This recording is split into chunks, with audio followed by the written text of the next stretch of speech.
Mutual Broadcasting System presents The Mysterious Traveler, written, produced, and directed by Robert A. Arthur and David Kogan, and starring tonight two of radio's outstanding personalities, Frank Reddick and Jan Miner, in an original play titled Death Has a Cold Breath.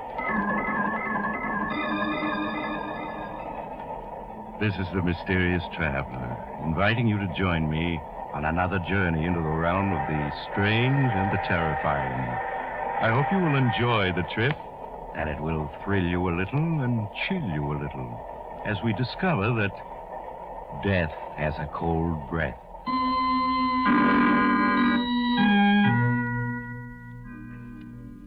Your name is Andy Marlowe. Once you were a very successful publicity agent. But this morning, as you slouch behind your big mahogany desk, you feel terrible. You're nursing a hangover. You're worrying about the IOUs you've been passing out the last few months to certain rather tough individuals who run gambling houses. You're slipping fast. Your bankroll is gone. Your girl, Julie, who's just as hard and beautiful as the diamond she loves to wear, is looking for greener pastures. And you're on the skids. Unless you come up with a smart idea. You stare at your appointment pad with bleary eyes. The first name on it is Harold Farrington. Harold Farrington, the matinee idol of 20 years back. Now he's a has-been ham. You almost tell your assistant to send him away, but you change your mind and have him sent in. Andy, old boy, you're looking splendid. I just got back from Florida. Thought I'd drop in and say hello. Sit down, Harold, and cut out the hot air. You haven't the price of a trip to South Jersey, much less Florida, and I know it. Always bluff and direct, Andy. That's what I like about you. Yes, it's embarrassing to admit it, but I am financially substandard at the moment. If it's a touch, Harold, the answer is no. I wouldn't dream of asking you for a loan, Andy. I want to retain you, to enlist your services to put me once again on the front pages. Remember 6 months ago, you dreamed up that idea of a national theater that I hope to found? That got me nice headlines, Andy. Yes, but you didn't get a job out of it. I'm going to be frank with you, Harold. Of course, old man, of course. The only way you'll ever work on Broadway again is to get a job in the street cleaning department. Andy. But I know you're only joking. Just remind the public of me and the women will clamor to see me again. I've always had success with the women, you know. The answer is no. I like to get paid for my services. But you will, Andy. 6 months ago, for your last campaign, I made you sole beneficiary in my will. You'll collect when I die. Sole beneficiary in your will. What a laugh. I think I fell for your line about having trust funds that would pay off when you died. I checked up later. You don't even own a spare suit of clothes. I admit I exaggerated. I confess it. Oh, that's mighty white of you. However, this might interest you. A letter that was forwarded to me last week. Read what it says. 6 pages in a woman's handwriting, reeking with gardenia perfume. Phooey. It's from a wealthy widow in Boston. 25 years ago, she was an admirer of mine. Her name is Abby Wilson, Mrs. Abby Wilson, and she's worth $500,000. Harold, you bore me. So does Mrs. Abby Wilson. Now get to the point, will you? I am, Andy. She's ill, slowly dying. And having read about my plan to start a theater which I would run in the interests of a free, untrammeled stage, she decided to make the dream possible by leaving me all her money when she dies. Now, don't you see, Andy, that will of mine is now worth something. When Mrs. Abby Wilson dies, I'm a rich man. Pipe dreams, Harold. She's probably a crackpot in an old lady's home.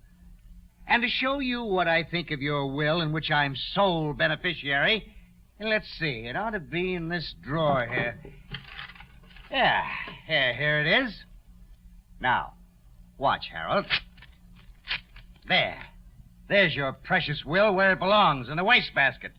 Now, get out of here, you old has-been. I'm busy. Your exasperation finally has gotten the better of you, Andy. You kick Harold Farrington out. Then, Feeling worse than ever, you slump in your chair again. You're still slouched there half an hour later when the telephone rings. Hello. Hello, darling. Oh, hello, Julie. My. The Wonder Boy sounds as if he had a hangover this morning. Oh, I'm all right. Just catching a little cold, that's all. Oh, then you'll probably be glad to have me break our date for tonight. Break our date? Yes. I won't be able to make it tonight, Andy. So sorry. Why won't you be able to make it? I've had those tickets for weeks. I'm flying out to the coast at midnight, sweetheart. Bill Wentworth is throwing a really big house party, and then a cruise on his yacht afterward. What? He phoned last night to invite me, and I accepted. Julie, you can't walk out on me like this. Just because Wentworth has money. And you have charm, Andy. But the charm's been wearing a little thin lately. And so has your bankroll.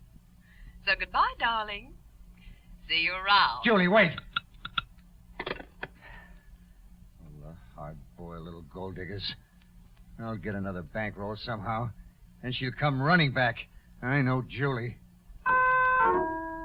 For a moment, Andy, you daydream about being rich again. But you're rudely interrupted by the sound of an argument outside and your office door opens. Hello, Marlowe. Your office boy didn't want to let me in, but I persuaded him I had business with you. Oh, hello, Rocky. I'm glad you dropped in. Yeah. I've been planning to get in touch with you. I've got a big deal in the fire. Huh? Yeah, going to get a big fee out of it. Well, I hope you do, Andy, for your sake. So, Rocky, I just wanted to ask you if you could just wait a few days on those IOUs. I'll really be flush. Well, nobody ever said Rocky Smith wasn't a reasonable man. What's your idea of a few days? Well, naturally, I don't get my fee until my client begins to see himself in the headlines, so... Well, how about 60 days, Rocky? Huh. Because I never got past the 8th grade, Marlowe. But 60 seems to me considerably more than a few. I'll let you have 3 days. And that's all. When he's gone, you hastily pour yourself a drink, Andy. Just then your telephone rings. You let it ring. What can it be but more bad news? Finally, the ringing gets on your nerves. You answer it. Hello? Hello, is this Mr. Andrew Marlowe? Yes, this is Marlowe speaking. Well, my name is Phelps, Mr. Marlowe. I'm calling from Boston. Yes, Mr. Phelps. Well, Mr. Marlowe, I'm very anxious to contact Mr. Harold Farrington. I believe he's a client of yours. Well, you could call it that. Yeah, he was here. Left about half an hour ago. Oh, well, can you possibly locate him for me, Mr. Marlowe? It's rather important. You see, I represent the estate of the late Mrs. Abby Wilson. I'm anxious... Wait a minute. Did you say the estate of the late Mrs. Abby Wilson? Well, yes, Mr. Marlowe. Mrs. Wilson died day before yesterday. And it appears that her new will leaves everything she owns to Mr. Farrington. I believe she was once an admirer of his. Oh, yes. I know all about that, Mr. Phelps. I'll tell you, I'll locate Harold for you. You just leave it to me. Well, I'd certainly appreciate it, Mr. Marlowe. I'd like him here for the probating of the will. Of course, as soon as the news gets out... He goes on talking, but you're not listening, Andy. Your mind is working like lightning now. So that crazy story of Harold's about a rich widow leaving him everything was true. Like a fool, you tore up Harold's will, making you his heir. There must be some way to save the situation. Then it comes to you. The whole plan in one brilliant inspiration. So, Mr. You Marlowe, interrupt I him, want to lawyer stress... Oh, Mr. Phelps, excuse me, please, but Yes, Mr. Marlowe? if you let me handle all the publicity, I can keep it dignified and still make it a valuable asset to Mr. Farrington's plan. Well, yes, I can understand that. Now, if you'll see to it that nobody else hears about this until you and me and Mr. Farrington can get together... Why, I think that can be managed, Mr. Marlowe. Good. Then I'm going to hang up now and find Farrington. And when I do, I'll phone you. So, goodbye for now, Mr. Phelps. You hang up and snatch that torn-up will from the wastebasket. Carefully, you paste the torn will together with Scotch tape. Then you set out to find Harold Farrington. You try his rooming house first. No, Mr. Farrington ain't in. I don't know where he is, and I don't care. Unless he comes back with the $35,000 rent he owes me. You might try Tim O'Sullivan's saloon round the corner. That's where he usually hangs out. You hurry to the corner saloon, but the actor's not there. Desperately perspiring in your anxiety, you try all the other local saloons. At last you find him, in a corner table in the cheapest bar of them all. You can see he's almost pie-eyed. Well, this is my good old friend Andy. Have a drink. It's not good liquor, but it's cheap. That's his great recommendation. It's cheap. Yes, I'm sorry, Harold. I can't drink now. I've hunted you up to apologize. I was only joking this morning. I am going to put on a campaign for you. I'm going to get your name in all the papers. Well, that's mighty fine, Andy. Calls for a celebration. Waiter, 2 more. You sit down, Andy, controlling your impatience. You bring out the damaged will and get Harold to initial each torn section. Then you tell him about your publicity scheme for him. He's to disappear, you explain, after threatening to kill himself. Threaten to kill myself, eh? To die, to sleep, perchance to dream. Aye, and there's the rub. For in that sleep of death, what dreams may come when we have shuffled off this mortal coil must give us pause. Shakespeare, Andy. All right, sounds like a good scheme. I'll cooperate. Your plan is working, Andy. Working beautifully. You get Harold Farrington into the phone booth. You phone Ross of the Daily Ledger, and Farrington talks to him. Hello, Ross. This is Harold Farrington. Just wanted to tell you I'm going to play a big role soon in The Tragedy of Man. I'm going to play the corpse. What am I talking about? I'm just trying to tell you, old boy, the time has come to ring down the curtain. Going to end the little drama of Harold Farrington. Hello. Andy, how do you like that? He said I was drunk, and he hung up. Yes, your scheme is working beautifully. You have Harold Farrington phone all the critics and tell them he's going to kill himself. But then Farrington collapses. Desperately, you realize you have to have help. You telephone Julie. You persuade her to bring her car and meet you. You show her the will. Tell her about Mrs. Abby Wilson. Surely, Julie, you understand. If this will is legal, I'll come at $500,000 soon. I understand that, darling. But just how are you going to collect? I mean, suppose dear Harold decides to stay alive and then changes his will. He won't. I mean, how long can he live drinking as he does? He's on his last legs. You mean you'll keep him supplied with free liquor until he obligingly drinks himself to death, Andy, dear? Yes, something like that. I haven't time to tell you the details now, but somebody has to get Harold to my cabin up in the woods and keep him hidden there. That's your job, Julie. Get him there, keep him there, and don't let anybody know he is there. Darling, for both our sakes, say you'll do it. Well, it means missing Bill Wentworth's party, but all right, I'll do it. Only, Andy, darling, this scheme of yours had better pay off. So that's taken care of. Julie starts off for your secluded cabin in the mountains with Harold Farrington. You promise to join her the following night. The next morning, you get busy on the phone, ostensibly trying to trace Farrington. Among others, you call your old friend, the theatrical critic, Paul Milton. Yes, Paul, I am worried about Harold Farrington. It's no gag. I know he called you yesterday and threatened to commit suicide, and I think he meant it. I'm really worried about him.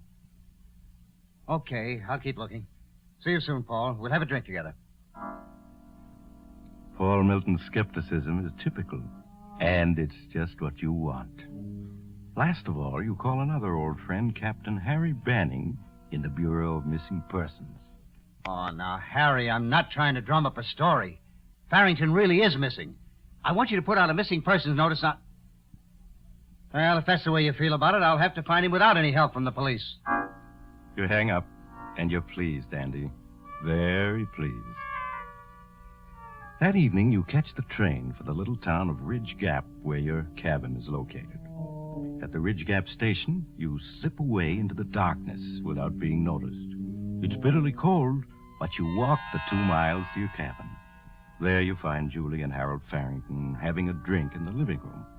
After the necessary greetings, you waste no time in getting down to business. Well, kids, we're rolling. The editors are beginning to believe in your suicide, Harold. Andy, I'm not so sure that the suicide is a good publicity angle. The more I think about Of course it's a good angle. Isn't it, Julie? Why, of course it is, Harold. Why, it'll get the critics to writing long, appreciative articles about you. The kinds of thing the producers all notice. Well, maybe, but I still think... Harold, you hired me to do the thinking. Now, listen. You write me a long letter of farewell. Understand? A letter of farewell. Well, I could do that with the quotations from my great plays, Macbeth, Hamlet. That's it, Harold. Yes. I'll take the letter back to New York with me. I'll call all the critics. I'll get a couple of them to rush up here with me. Now, just before we get here, you take 1 sleeping tablet. Then pretend to be unable to wake until we've worked over you for at least half an hour. You got it? Yes, of course. I could do that. Look absolutely on the level. Tomorrow evening, your name will be headlines from coast to coast. Well, if you're sure, Andy. I'm positive. Now, sit down at my desk and start writing that suicide note. And be sure to apologize to me for using my cabin. You understand, Harold? You leave Harold Farrington busy writing the suicide letter. You take Julie into the next room to tell her the rest of your plan.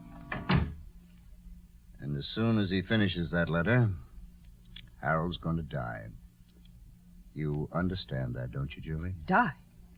Andy, you didn't say anything about that when you sent me up here with him. I'm not going to have anything to do with murder. Harold will drink himself to death in another 6 months. What difference does it make if he goes now? It means $500,000 to us, me and you. It's perfectly safe. By now, half New York knows Harold was threatening to kill himself. You go on If he married talking, you, persuading you'd be her. rich. And when you All want to putting be, up a you little can act be for only a few days. very Maybe persuasive. a few hours. At last, Julie gives in to your scheme. All right, Andy, I'll do it. But let's get it over with quickly. You go back into the living room.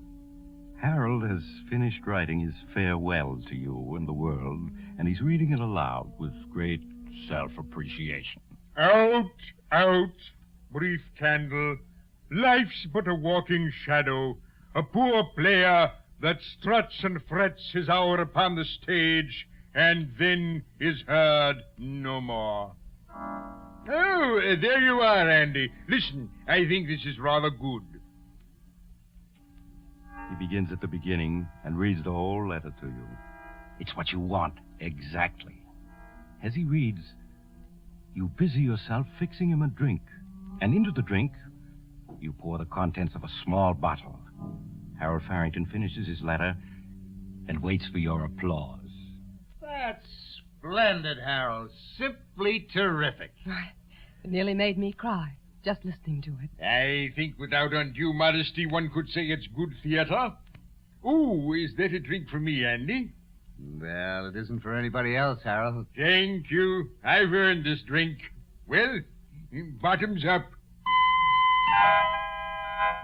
He drinks, and in 5 minutes, it's all over. For one last instant, he stares at you accusingly, then his eyes close, and he falls forward on the desk. He's dead. Perfect, Julie. Couldn't have worked out better. Oh, now what, Andy? Back to New York and come find him tomorrow or the next day? No. It's all going to be settled tonight. Tonight? Yes. There's a very special reason why. I owe some money. But tomorrow I've got to be able to prove I can pay it from the inheritance. Now, we're going to drive to Ridge Gap, have dinner, and pretend we're on our way up here from New York. Then we arrive here, find Harold dead, and phone the sheriff. That's all there is to it. Andy, now wait a minute. What is it? What time is Harold supposed to have died? Well, sometime last night when I was in New York. That's impossible. His body, it'll still be warm when the sheriff gets here. The sheriff will know that Harold must have died this evening. Yeah, that's right. I forgot that. I can't wait till tomorrow. Just can't. I got it. What? It's cold out. Only about 15 above zero. Yeah. We put Harold out on the terrace, chair and all, for half an hour. And then he'll be cold, plenty cold. It seems as if he died hours ago. Swiftly, you and Julie lift the chair in which Harold Farrington sits. You carry it out on the terrace in the bitterly cold wind. There you leave Harold to cool a bit. Back in the house, you set everything straight, remove all evidence of Julie's having been there. You wait half an hour, 45 minutes. Then you carry Harold back in, chair and all, and pose him properly in front of the desk where his touching suicide note waits. The picture is perfect. Cold enough now. Feel his forehead. He's like ice. Yeah. That's because he died last night, my dear. Now let's go. Have dinner at the village. Make sure we're seen. Then come up here and discover Harold. Your program goes off without a hitch, Andy. In the village of Ridge Gap, you make sure witnesses see you eating. You tell the waitress you're just on your way to the cabin. Then you drive up and find poor Harold's body. In half an hour, the sheriff is there with the coroner. The sheriff looks around, listens to your story, reads the letter Harold so obligingly wrote, and nods. Yep. Certainly is plain enough story, Mr. Marlowe. Poor fella, down on his luck, decided to end it all. You say you gave him a key to this cabin 6 months ago? Yes, that's right, Sheriff. 6 months ago, I did a publicity campaign for him, and he used to come up here to work out our plans. I gave him a key then, and he kept it. And poor Harold crept here to die in hiding. That's how it goes. Well, I guess there's no use our hanging around any longer. Poor fella's stone cold. Means he died last night or this morning, I guess.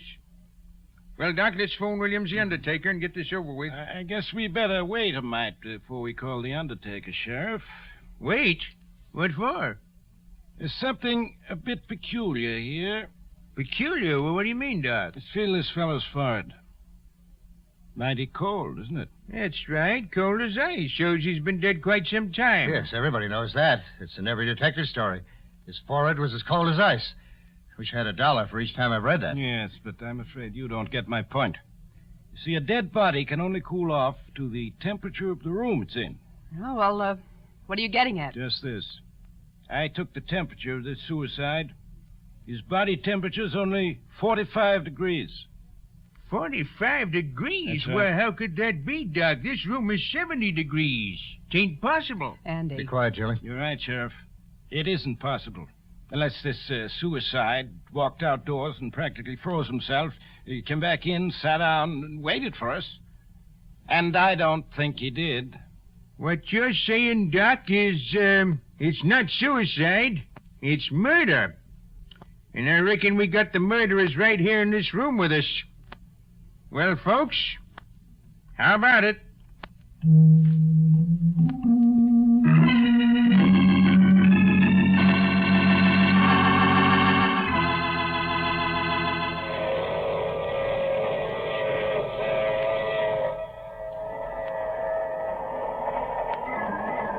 This is the mysterious traveler again.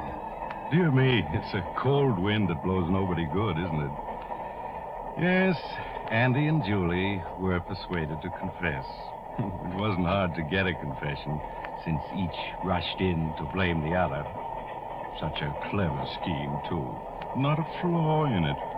If only Andy hadn't been in such a hurry to cool the corpse off. The moral is, never rush a corpse. Let it take its own time, even if it kills you. Oh, that reminds me of next week's story, The Hot Seat. It's about a dim-witted fellow with but one thing in mind, revenge. However, his weapon was not the knife, gun, or poison. It was... Oh, you have to get off here. I'm sorry. But I'm sure we'll meet again. I take this same train every week at this same time.